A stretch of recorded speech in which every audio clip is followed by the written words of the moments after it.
Okay, we are 51 days out from the meet today, getting to be freaking crunch time. Thankfully, I am feeling pretty damn strong, but with how smashed I was for the duration of my last wave, I was really on the fence about how I wanted to set up this peak.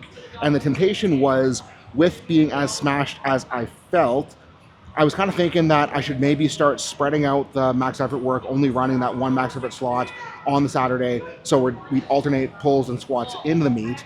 But the more I thought about that, the more I realized that, number one, I would be shorting myself on exposures and shorting myself on a little bit of platform potential with the lessened exposure. And number two, I'm wanting to bet that a lot of feeling as smashed as I was a result of the lingering sickness that I was dealing with for pretty much the entire last wave. So we are going to proceed as normal. Today is speed squat max effort deadlift day. And the biggest thing that I need to do with this being the start of a new wave is remember that, number one, we're going to fight for it, but number two, we're not going to force it. And for the speed squats, we're going to be doing two things that I don't necessarily want to do, because we're going to be using an SSB and a box. Update, surprise, shirt change, because, well, Canada's cold, but when I get training, I don't want to be that warm. But the reason we're running SSB is, with a little bit of bicep splice we're dealing with on bench, I want to make sure I'm giving that a chance to catch up. Reason I'm running the box squat is I want to get a little bit more hip into the picture, so we're box squatting today. Anyways, this is set 4. That's why I'm out of breath already.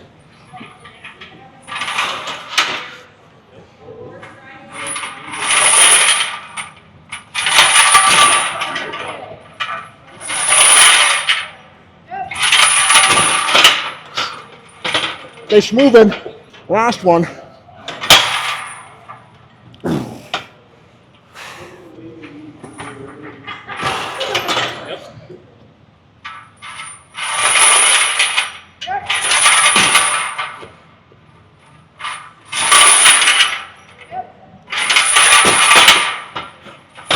Yeah, I am very okay with that for today.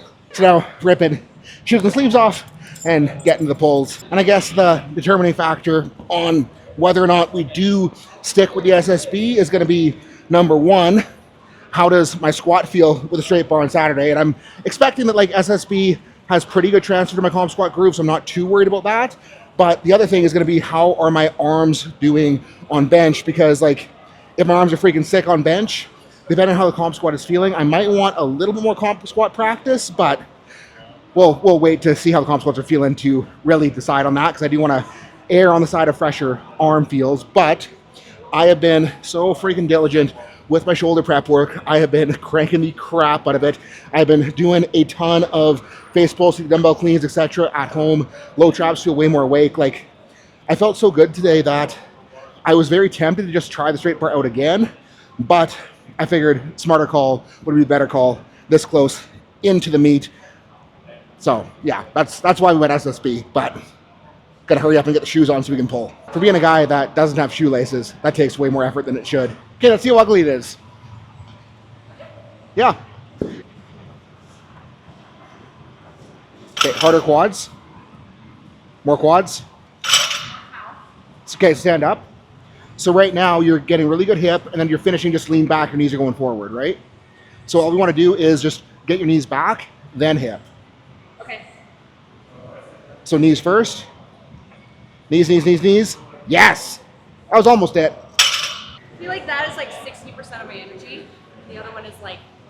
Yeah, I'm okay with it if we can figure out the knee lock. Okay. Morgan's a swimmer that we're coaxing into doing a meet this spring. That is the first time she's ever pulled sumo. She asked if she could try it and then just did 265 cold, so I think we could work with that. But anyways, first objective for pulls is to make 2 plates feel like 2 plates, and I'll get into a little bit of programming strategy talk for this wave.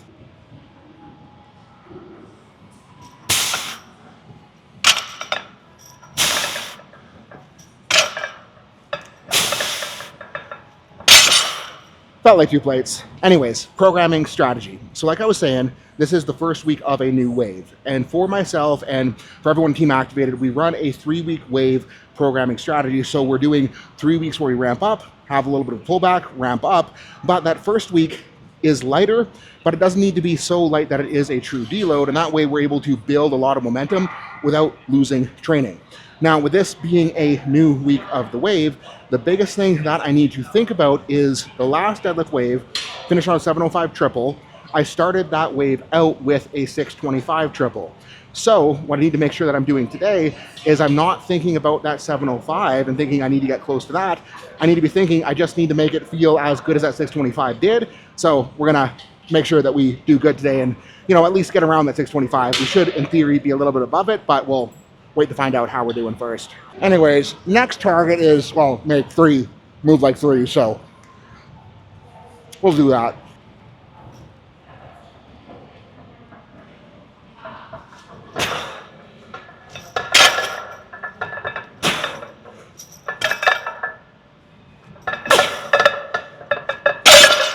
Yeah, 3 felt like 3, which means that I might need to be mindful of not getting too excited as we're approaching top set loading. And what I was really happy with on that 375 was the amount of stiff leg pre-tension that I had. So we're gonna make sure that we do that again for 4.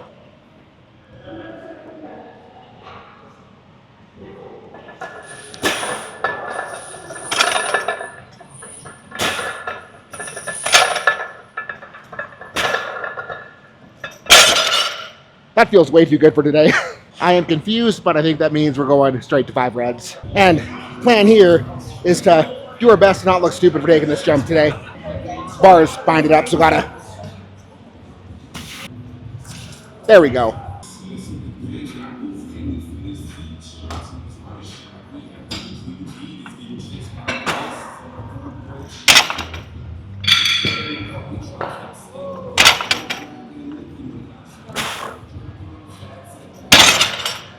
Very okay with that for today.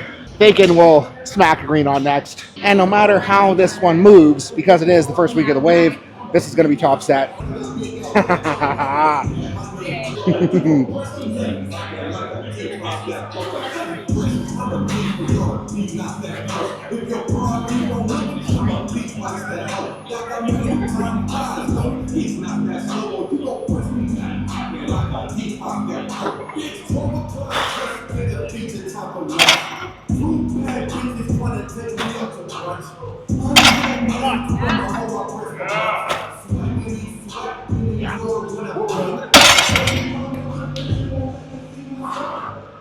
And I'd say that was good enough after last week's 705 triple to set up this next wave.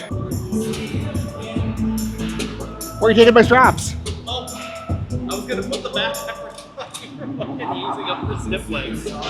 And make sure we keep the ball rolling through the rest of this wave. Gonna try to do a better job of making 4 plates feel snappy on the stiff legs today than we did last week. And the question I get asked all the time is, how long do I keep an accessory movement in the rotation? And if it is a movement that I know is a really freaking good builder for my lifts, the biggest thing that I want to do is keep it in as long as possible because it's a really good builder.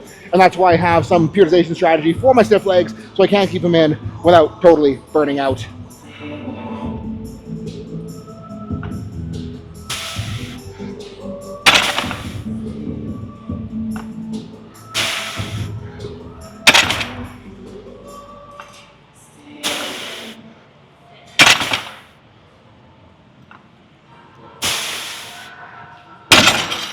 Satisfied with that one.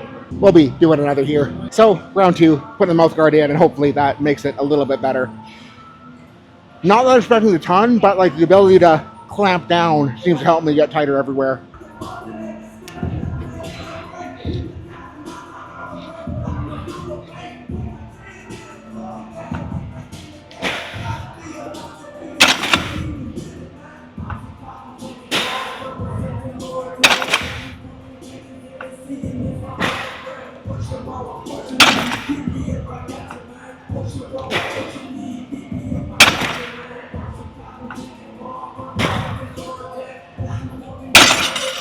Yeah, I'm very okay with that for today. And next up, we have been running that cheaty row as 4th movement on this day. But I think I do want a little bit more skill practice in regards to my sequencing on deadlift lockout. So we're going to swap that out with a dimble deadlift, which will be similar in regards to the catch, but way better deadlift carryover for what I need. And because it's been a very long time since we've done these, and I don't need a ton of load to get the desired stimulus, we are starting at 2 reds.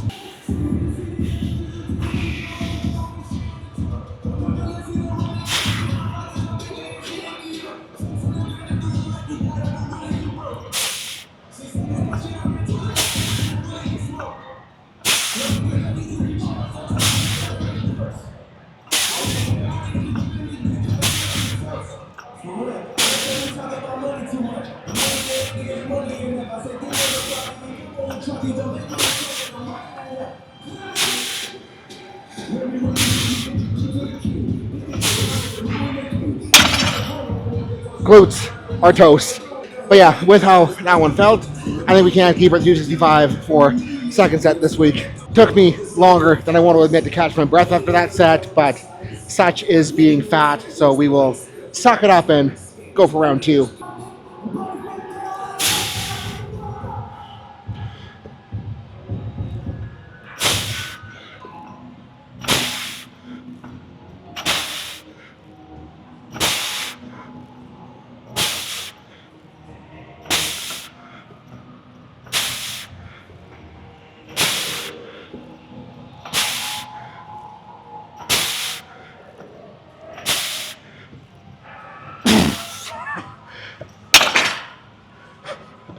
Glutes freaking on fire, which is exactly what we need for that. So next up, well, I wanted to leg press next to give the glutes a bit of a break, but it is busy out front.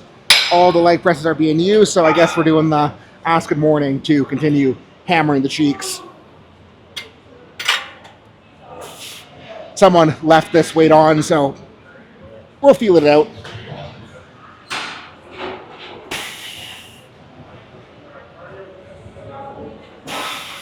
We need more. Also, need to raise the knee pad up a little bit. Do another one at 3, and if it feels good, we'll go up.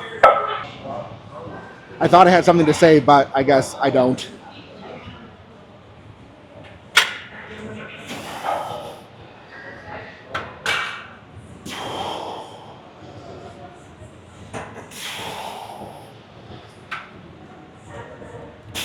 Readjust the feet a little bit.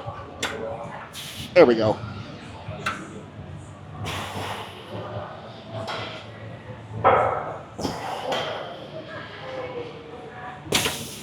Thinking we can afford to slap 4 on, which should hopefully not be too aggressive.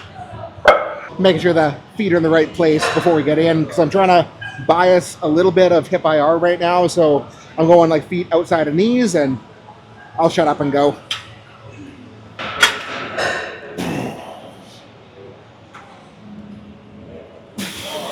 Four is hard but doable.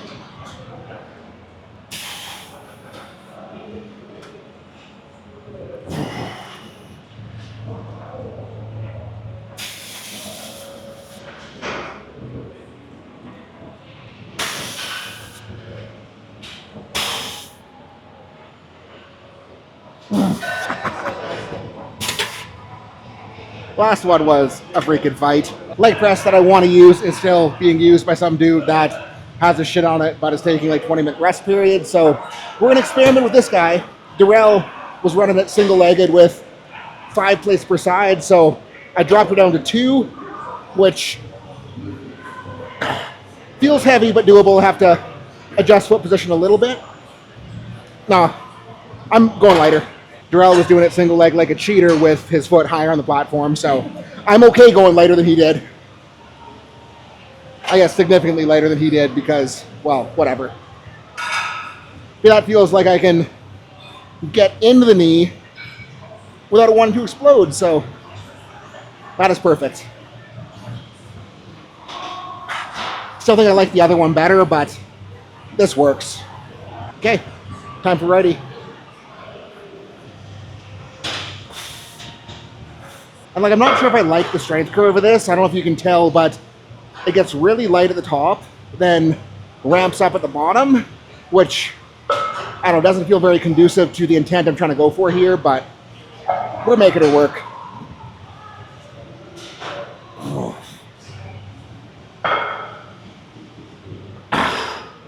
And I might go up a little bit for the next one. Darrell's going now. I'm not sure if I want to film it because it's going to make me feel bad about myself. But if we look way over there, utilize the zoom lens. Look at Travis doing his calves. Practicing what he preaches as autofocus grabs Jocelyn. Telling myself that I could move 5 plates if I was doing it like that too. Anyways, to be clear, you can see 2 plates on that side. I only have 1 plate on that side because I'm not brave enough to do 2 for real after that feeler, so we'll see if we can make this not terrible.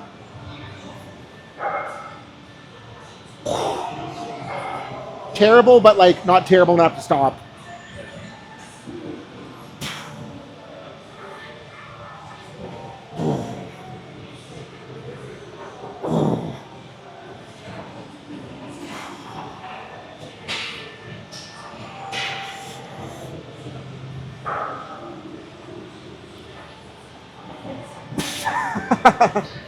That got spicy.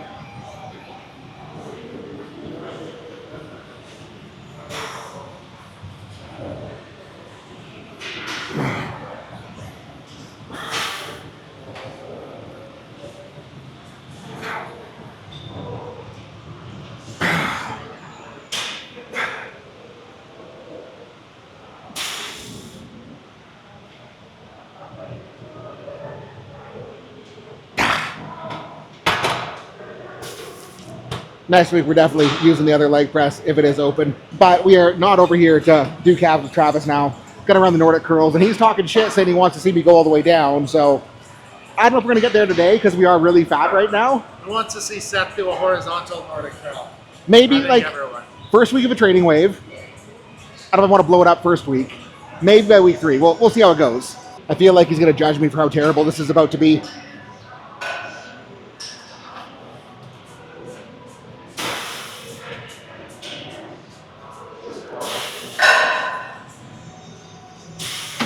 $25 actually feels pretty okay. We might drop it down a little bit. I'm nervous for this. With the current level of fatness, if I get more than 1 that doesn't feel like it's gonna rip my legs off, I will be satisfied.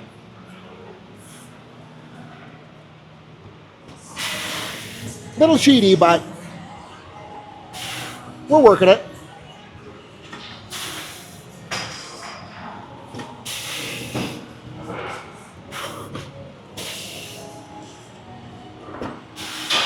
Fuck it, we're going flat. Only doing this for you. If there's a chance you tear something, don't do it for me. If I tear my hamstring doing this, I don't deserve to do the meet. So we're fine. I don't know. I don't want this on me. The tell that I'm afraid for a set is, like, if I'm giggling before it happens, you know I'm nervous. So, oh, he's filming too, shit. If I do get more than 1 here, I'll be very happy with myself. Kind of terrible, but it went. You're good. It's clean. Go on. 270-pound hamstring curls. Let's go. 293-pound hamstring curls.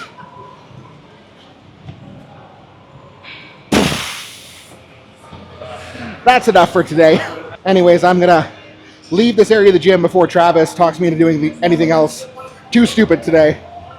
And because we decided not to do that sloppy row today, we're gonna replace it with a squeezy boy over here. And this machine, when I tried it for the first time, I was trying to keep up with Joel, and I absolutely hated it because I was just going way too heavy to get a good lat contraction. And now that I've realized that when I keep it lighter, it feels magical, I thought I had a point. I guess we're keeping it lighter so it feels magical. Can go up a little bit from here, but nothing obscene. Also, the foot pedal makes it very nice.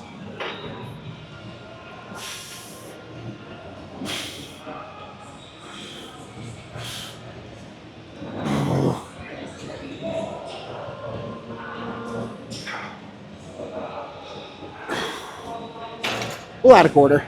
And the same thing I say for every time I run a unilateral row definitely applies here, because it is so nice to be able to just go like lefty, righty, for the sake of saving time.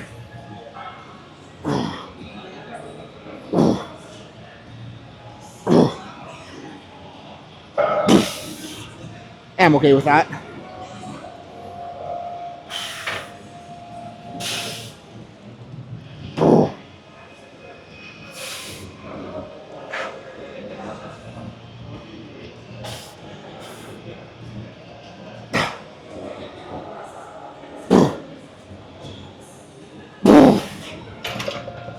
The feel here is just so phenomenal, and the reason I got the hand so low is that with the hand low makes it more intuitive to try to drive elbow down towards hip, and we're just taking a shit ton of lat.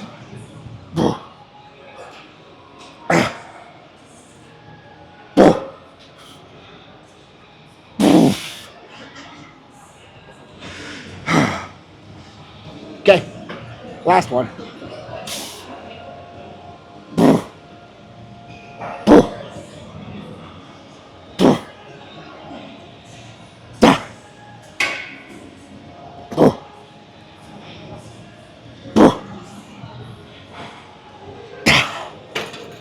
Satisfied customer. Another reason I wanted to trade the row slots this week from the sloppier to the stricter is on Monday's bench. I'm not sure how much of it was the state of global fatigue going on there, but it did feel like I was missing a little bit of that lat squeeze, and I haven't been doing a ton of lat squeezy horizontal work. So the hope is that makes it feel a little bit more intuitive tomorrow, and tomorrow we're doing a little bit extra for that intent, but I'll talk about that tomorrow. And for today's ab slot, as we have been, we're getting back on the GHR setup. Actually, that needs to be one whole, oopsie daisies, all the way down. One hole higher. Did I get it one hole higher? Whatever, close enough. But with last week running the pair of 40s feeling freaking hefty, and this week being the start of a new wave, well, grab a pair of 30s and see if we can make it feel decently smooth. Wish me luck.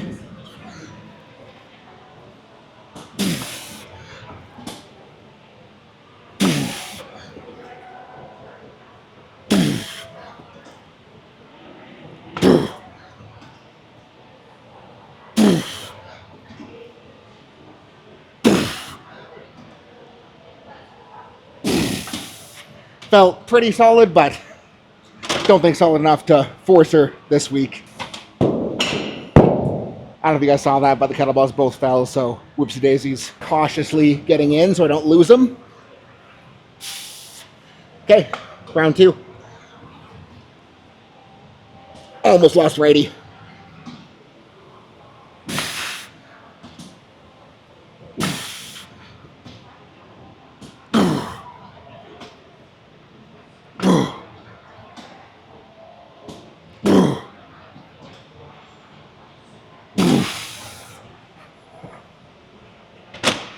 Very okay with that. But I don't know.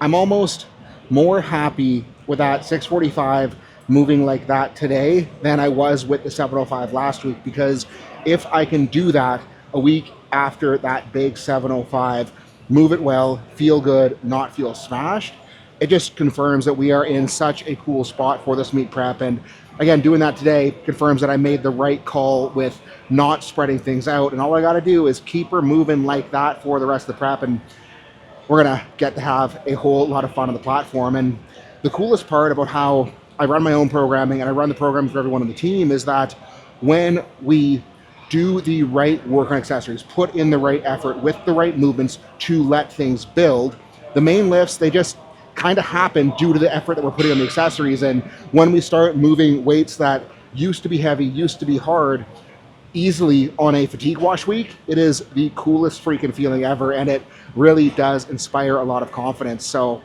yeah, I don't know. I'm stoked. I'm stoked with where I'm going. I'm stoked with where everyone on the team is going too, because we've got a lot of guys with meets coming up and they're looking in really good shape too. So general stoke level is very high. Also, if you are stuck in your training and don't know what to be doing, just join the team already, because it is so good. And it's not just budget coaching. It is my way of making the highest level of powerlifting coaching possible accessible to freaking everyone. And I'm just proud of where it's gotten. And the whole reason I'm doing what I'm doing is I'm trying to set an example with my training for how I want people to treat their own. And by the way, the team's working, like it's working pretty damn good. So yeah, stoke level high. Again, don't want to get too excited because there is so much more work left to do, but as usual, last few weeks, I'm excited to continue digging in, continue fighting for it, so we can have a day that is worth having on the platform. So that's it for my rambling. Peace out, have a good night, and I'll see you guys in the team.